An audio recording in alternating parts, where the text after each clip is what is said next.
Hello friends, ഈ വർഷം ആദ്യ 2 മാസങ്ങളിൽ തന്നെ മോളിവുഡ് നല്ല കിടിലൻ പെർഫോമൻസ് ആണ് കാഴ്ചവെച്ചുകൊണ്ടിരിക്കുന്നത്. മമ്മൂക്കയുടെ ഭ്രമയുഗം, നെസ്ലിൻ്റെ പ്രേമലു, ടൊവിനോയുടെ അന്വേഷിപ്പിൻ കണ്ടെത്തും ഈ 3 സിനിമകളും തിയേറ്ററിൽ ഓടുന്നുണ്ട്. ഫെബ്രുവരിയിൽ തിയേറ്ററിലെത്തിയ ഈ 3 സിനിമകൾക്കും പ്രേക്ഷകരിൽ നിന്ന് നല്ല അഭിപ്രായം തന്നെ നേടാനും സാധിച്ചു. എന്നാൽ ഒരേ സമയം റിലീസായത് സിനിമകളുടെ കളക്ഷനെ ബാധിക്കുന്നുമുണ്ട്. ടൊവിനോയുടെ അന്വേഷിപ്പിൻ കണ്ടെത്തും കേരളത്തിൽ നിന്ന് 8 കോടി 77 ലക്ഷം രൂപയും വേൾഡ് വൈഡായി 14 കോടി 82 ലക്ഷം രൂപയും ഇതുവരെ നേടിയിട്ടുണ്ട്. 15 കോടിയോളമാണ് സിനിമയുടെ ടോട്ടൽ മുതൽ മുടക്ക്. ഇത്രയും ബഡ്ജറ്റ് എങ്ങനെ ഈ സിനിമയ്ക്ക് വന്നുവെന്ന് എനിക്കും സംശയം തോന്നി. ചിലപ്പോൾ പഴയ കാലഘട്ടം ആയതുകൊണ്ടായിരിക്കാം ബഡ്ജറ്റ് ഇത്രയും കൂടിയത്. എന്തായാലും സിനിമ ഹിറ്റ് സ്റ്റാറ്റസ് ഇതുവരെ നേടിയിട്ടില്ല. നമുക്ക് ഫൈനൽ കളക്ഷൻ എവിടെ വരെ പോകുമെന്ന് കാത്തിരുന്ന് കാണാം. നെസ്ലിൻ, മമിത ബൈജു എന്നിവർ പ്രധാന വേഷത്തിലെത്തിയ റൊമാൻറ്റിക് കോമഡി സിനിമയായിരുന്നു പ്രേമലു. 9 കോടിയോളം ബഡ്ജറ്റ് വരുന്ന സിനിമയ്ക്ക് വമ്പൻ കളക്ഷനാണ് ഇതിനോടകം സ്വന്തമാക്കാനായി സാധിച്ചത്.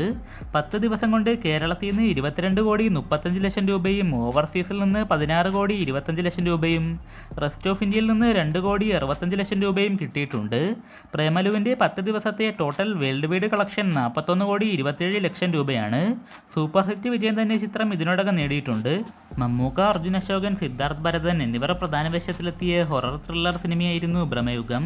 27 കോടിയോളം മുതൽ മുടക്ക് വരുന്ന സിനിമ 4 ദിവസം കൊണ്ട് കേരളത്തിൽ നിന്ന് 11 കോടി 85 ലക്ഷം രൂപ നേടിയിട്ടുണ്ട്.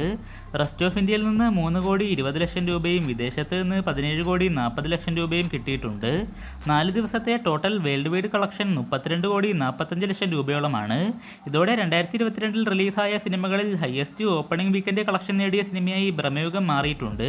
സിനിമയുടെ ഫൈനൽ കളക്ഷൻ എവിടെ വരെ പോകുമെന്ന് നമുക്ക് കാത്തിരുന്ന് കാണാം.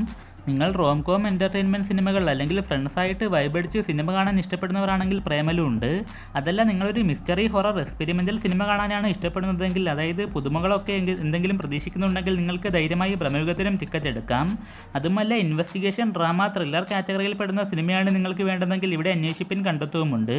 അപ്പോൾ മോളിവുഡ് എന്തായാലും ഇത്തവണ രണ്ടും കൽപ്പിച്ചാണ്. അപ്പോൾ ഈ 3 സിനിമകളിൽ നിങ്ങൾ ഏതെങ്കിലും കണ്ടിട്ടുണ്ടെങ്കിൽ അഭിപ്രായങ്ങളൊക്കെ താഴെ പങ്കുവെക്കുക. കൂടുതൽ അപ്ഡേറ്റുകൾക്കായിട്ട് ചാനൽ സബ്സ്ക്രൈബ് ചെയ്യുന്ന കാര്യം കൂടി പരിഗണിക്കുക.